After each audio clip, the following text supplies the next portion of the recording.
আমার দিকে কি দেখছিস? তালের দিকে তাকিয়ে থাক, যত চাস তাল নিয়ে নে। সে যদি কোনোভাবে নিচের দিকে তাকিয়ে দেখে তাহলে ডাইনি তারও ঘাড় মোটকে তাকেও মেরে ফেলবে। মোহনপুর নামের একটি গ্রামের এক কোণে একটি বড় পুকুরের পাড়ে অনেকগুলি তাল গাছ ছিল। কেউ যদি সেই রাস্তা দিয়ে আসা যাওয়া করত তখনই ওই সকল তাল গাছ থেকে তাল পড়া শুরু হয়ে যেত। এই জন্য সকল মানুষরা ওই রাস্তা দিয়ে যেতে বেশ ভয় পেত, কেননা যদি তাল কারোর মাথায় পড়ে যায় তাহলে খুব চোট লাগবে। আর এই কারণে অনেক মানুষ মারাও গিয়েছিল। সকল লোকেরা ওই রাস্তাটাকে অপয়া রাস্তা বলতো। আসলে সেই তাল গাছগুলোতে থাকতো একটা ডাইনি। তার কাজই ছিল লোকেদেরকে বিরক্ত করা আর সেই সকল মানুষদের ঘাড় মোটকে মেরে ফেলা।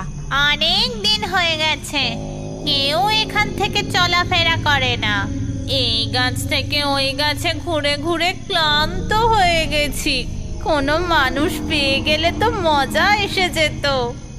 এমন ভাবেই দিন কেটে যাচ্ছিল। এদিকে সেই গ্রামে উমারানী বলে একজন মহিলা তার ছেলে গোপালের সঙ্গে থাকতো। সবাই তাকে খুব ভালোবেসে গোপে বলে ডাকতো। গোপে তালের তৈরি মিষ্টি যেমন ক্ষীর, বড়া এগুলো সে খুব ভালোবাসতো। কিন্তু সেই অপয়া রাস্তাটা ছাড়া গ্রামের আর কোথাও তাল গাছ ছিল না। এই জন্য গোপে অনেক দিন ধরে নিজের পছন্দ মতো কোনো খাবারই খেতে পারছিল না। মা, আমাকে একবার যেতে দাও না, একটা তাল নিয়েই চলে আসবো। সত্যি একদম দেরি করব না। একদম না। তুই জানিস না নাকি আগের মাসে রমা কাকা আর সীতা কাকি ওখানে গিয়েছিল আর ফিরে আসেনি। ওরাও একটাই তাল নিতে গেছিল। মায়ের কথা শুনে সে চুপ করে যায়। সে জানতো যে তার মা ঠিক কথাই বলছে। তারপর সে মনে মনে ভাবে যে কি করব, কিভাবে পাবো এখন আমি তাল? মাকে যদি এখন বলে যাই তো কখনো যেতে দেবে না। মাকে না বলে চলে যাওয়াটাই ঠিক হবে। এইভাবেই আরো কিছুদিন কেটে যায়। কিন্তু গোপের সেই ভালোবাসার খাবার তাকে সেই অপয়া রাস্তার দিকেই টেনে নিয়ে যায়। কিন্তু উমারানীর চোখের আড়াল করে সেই রাস্তায় যাওয়া তার পক্ষে অসম্ভব ছিল। এইভাবেই পূর্ণিমার রাত এসে উপস্থিত হয়। সেই রাতে গোপী উমারানীকে বলে যে, মা, তুমি ঘুমিয়ে পড়ো, আমার এখন ঘুম একদম পাচ্ছে না। আমি এখন একটু উঠোনে গিয়ে বসে থাকি। তুই কোথাও যাবি না, চুপচাপ আমার কাছে ঘুমাবি। উমারানীর থেকে ধমক খেয়ে গোপী চুপচাপ শুয়ে পড়ে। যতক্ষণ না উমারানী গভীর ঘুমে ঘুমিয়ে পড়ছে ততক্ষণ সেও চুপটি করে শুয়ে রইল, ঘুমের ভান করে। গভীর রাতে যখন উমারানী ঘুমিয়ে পড়েছিল তখন গোপে আস্তে আস্তে গিয়ে দরজা খুলে বাইরে বেরিয়ে পড়ল। বাইরে বেরোনোর পর গোপে ভাবে যে কত সুন্দর চাঁদ উঠেছে আকাশে, চারদিকে কত আলো ছড়িয়ে রয়েছে। এমন মনে হচ্ছে যে সকাল হয়ে গেছে। আমার কিচ্ছু হবে না, কিছু তাল নিয়েই ফিরে চলে আসব। সকালে মা এইসব দেখে তো অবাকই হয়ে যাবে। এই সব ভেবে সে একটা বস্তা নিয়ে তাল গাছের দিকে চলে গেল। দূর থেকে সে তাল গাছ দেখতে পেল। গোপে সেটা দেখে খুব খুশি হলো। তারপর আরেকটু এগোনোর পরই সে দেখতে পায় যে অনেক তাল গাছের তলায় পড়ে আছে। পূর্ণিমার রাত হওয়ার জন্য সে যতগুলো তাল পড়েছিল সব কটাকে পরিষ্কারভাবে দেখতে পাচ্ছিল। এখানে কতগুলো তাল! আজ তো তাল নিতে খুব মজা হবে, কেউ আটকাবে না। যত খুশি নিয়ে নাও। এইটা ভেবে গোপে মনে মনে খুব খুশি হয়ে গেল। তারপর সে আস্তে আস্তে তাল গাছের তলায় দাঁড়ালো। তারপর তালগুলো কুড়িয়ে নিজের বস্তায় ভরতে লাগলো। অনেক অনেক তাল বস্তার ভেতর পুরেও বস্তা যেন কিছুতেই আর ভর্তি হয় না। তারপর সে আবারও তাল ভরতে থাকে, আবারও তাল ভরতে থাকে। এর কিছুক্ষণ পর অনেক দূরে একটা সাদা শাড়ি পরা বউ হাতে লণ্ঠন নিয়ে সেদিকে এগিয়ে আসছে, সে সেটা দেখতে পায়। গোপী সেটা দেখতে তো পাচ্ছিল, কিন্তু গোপে পালিয়ে যেতে পারছিল না।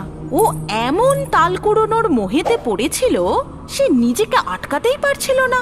কিছুক্ষণের মধ্যেই সেই সাদা শাড়ি পরা বউটা সামনে এসে দাঁড়ায়। পূর্ণিমার চাঁদের আলো থাকা সত্ত্বেও বউটার মুখটা দেখতে পাচ্ছিল না। তারপর সেই বউটা বলল, আমার দিকে কি দেখছিস? তালের দিকে তাকিয়ে থাক, যত চাস তাল নিয়ে নে, তোর জন্যই তো এগুলো রয়েছে, নিচের দিকে তাকিয়ে নে। তার কথা শুনে গোপে এটা বুঝতে পেরেছিল যে সে ডাইনির কবলে পড়ে গেছে।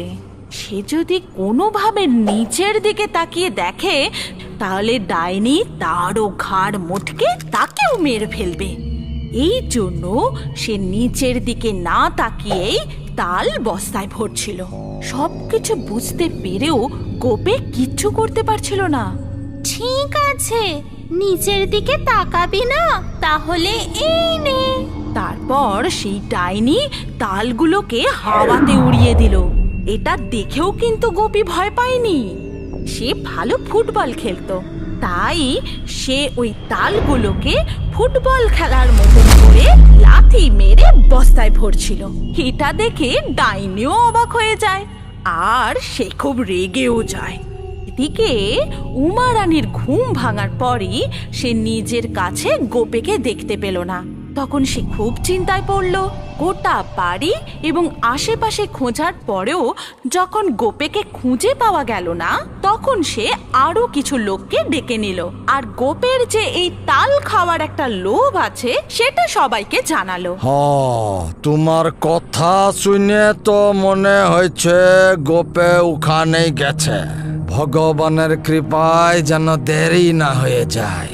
শুভ কথা বলুন মোড়ল মশাই, শুধু ওই একটা ছেলে ছাড়া তো আমার এই পৃথিবীতে কেউ নেই।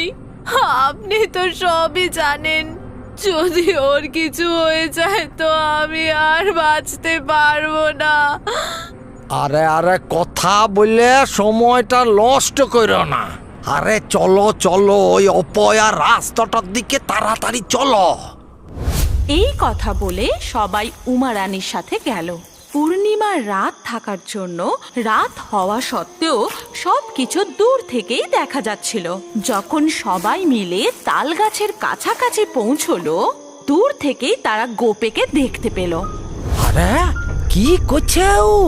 আরো সামনে কে দাঁড়ায় আছে? কিভাবে আমি বাঁচাবো আমার ছেলেটাকে? আরে যত জোরে পারো সবাই ওর নাম ধরে ডাকো, হইতে পারে তাতে ওর মোহটা কেটে যাবে বটে। গোপে, এদিকে আয়, গোপে এদিকে চলে আয়। তখনই সেই ডাইনি এতগুলো লোককে একসাথে দেখে ভয়ে পেয়ে একেবারে নিজের পা দুটোকে লম্বা করে তাল গাছের মাথায় পৌঁছে গেল। তারপর গোপে পিছন ফিরে তার মায়ের দিকে তাকালো। আমি জানতাম তুমি নিশ্চয়ই আসবে। আমি একদম ভয় পাইনি, নয়তো ওই পেতনিটা কখন আমাকে খেয়ে ফেলতো। পূর্ণিমা ছিল তাই তোকে বাঁচাতে পারলাম। যদি অমাবস্যা হতো না, তাহলে পেতনিটা শক্তি গাইদে বেড়ে যেত, আমরা কিছুই করতে পারতাম না।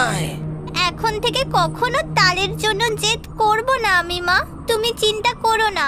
উমা রানী নিজের ছেলেকে জড়িয়ে ধরে খুব কাঁদতে থাকে। তারপর সবাই মিলে সেখান থেকে ফিরে আসে। আমাদের গল্প এখানেই শেষ হলো। আপনার যদি আমাদের এই গল্প ভালো লাগে, তাহলে এই ভিডিওটি লাইক অবশ্যই করুন। আর এখন আরও একটি মজাদার নতুন কার্টুন দেখার জন্য স্ক্রিনের উপর এই ভিডিওতে ক্লিক করুন আর আমাদের চ্যানেলটি তাড়াতাড়ি সাবস্ক্রাইব করে নিন।